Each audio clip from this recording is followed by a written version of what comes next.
It's Leslie from Piece by Piece Wellness Coaching. I just want to take a few moments here to talk about food sensitivities and food sensitivity testing. Any of us as individuals can become sensitive to a certain food or foods, and in fact, the more often we eat a certain food or the more amount of that certain food we eat, the greater the likelihood may become that we become sensitive to it. And food sensitivity testing can provide a clue or a cue to what might be happening to cause symptoms. Any organ in the body can be affected by a food sensitivity, and in fact, commonly with joint pain, migraines, and other types of symptoms, but not just gastrointestinal symptoms, we can emanate from food sensitivities. And each of us are individuals, and so a lot of times we look to the internet and try to figure out what's going on with our body and think we have to eat a certain type of diet or a certain type of food. And in no case can we say that anything is a universal truth. We're all individuals and our bodies all respond differently to food. So if you are having symptoms, one of the things that I do is incorporate a food sensitivity in addition to other core functional lab tests to help uncover clues as to what might be contributing to a symptom such as pain and chronic joint pain.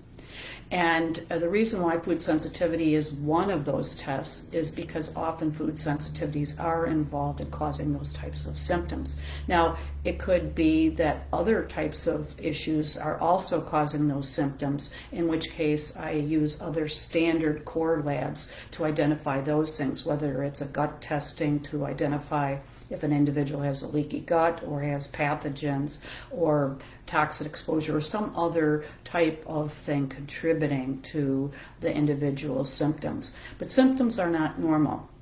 And in the case of food sensitivity testing, there's a lot of controversy about food sensitivity testing because there are several different types of tests that can be done. But the food testing that I use and my colleagues that are functional diagnostic nutrition experts generally rely on is a test called the MRT.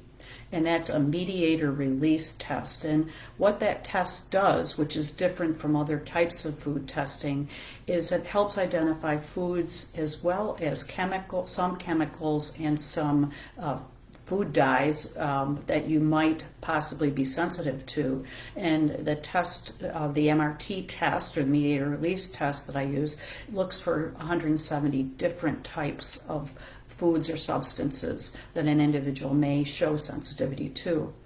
Now, food sensitivities are different than true food allergies. They actually create a different type of immune response in the individual and result in a different antibody, also called an immunoglobulin, to be released.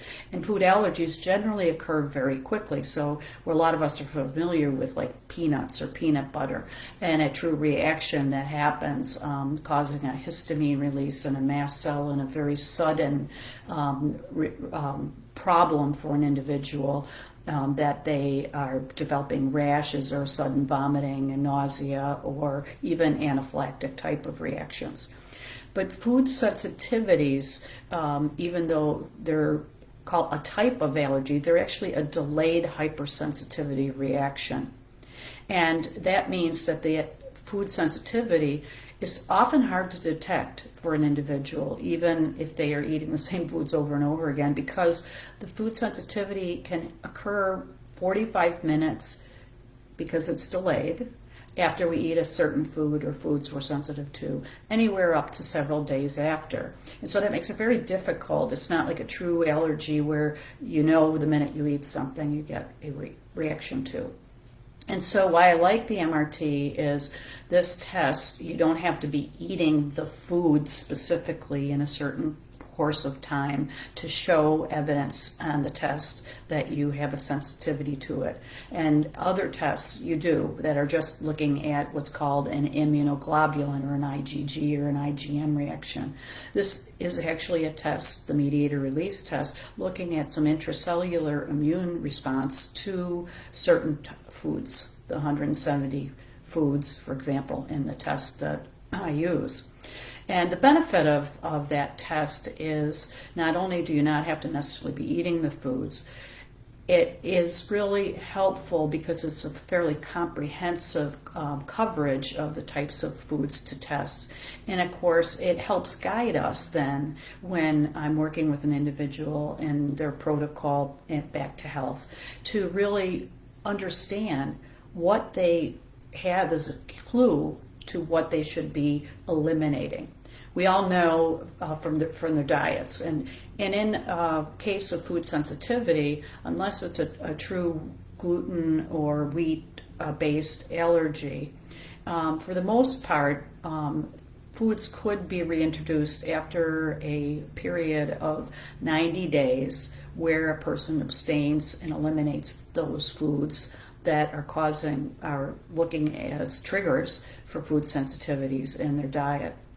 But there is a process to that, a gradual process, and not every single food that's reintroduced that shows up as a food that someone's sensitive to on the test can be reincorporated into a diet. It all depends on that individual, and so there is a specific process around that. But I wanted to bring this up because people often confuse food allergies as being one and the same. And it could be several different things. Aside from a true food allergy where you have what an immunoglobulin called IgE released, you could have delayed food sensitivity reaction, which the MRT tests for. And also you could have what's called a food intolerance. And many people know that certain people, for example, when they eat dairy, they get all sorts of gut symptoms, and they're what is called intolerant to that food. And that's not a true immune reaction to the food. It's basically a lack of enzyme that can digest that type of food. So it's important to understand that there are unique differences among the types of food sensitivities or intolerances or allergies, that they are different things, but that you can test for them and you can guide then your recovery back to health. And the great thing about that is oftentimes food sensitivities can trigger joint pain. And so by understanding your body and understanding and keeping records of your diet, and after eliminating a food that you're sensitive to for a period of time, you can really be in tune with yourself and understand what foods actually trigger your symptoms. And that's certainly a much better solution than immediately going to a medication just because you have pain. If you actually take control of your own health and you figure out what the clues are to why you may be experiencing a symptom, by addressing those clues in a health protocol, you can actually hopefully be able to reverse those symptoms and never need to go to medication, which is only serving really often as a Band-Aid for an individual's symptoms. So I hope this helps clear up things. Please feel free to leave some questions below if you have some questions about this video, and I'd be happy to answer them. So bye for now, and take care, and have a great day.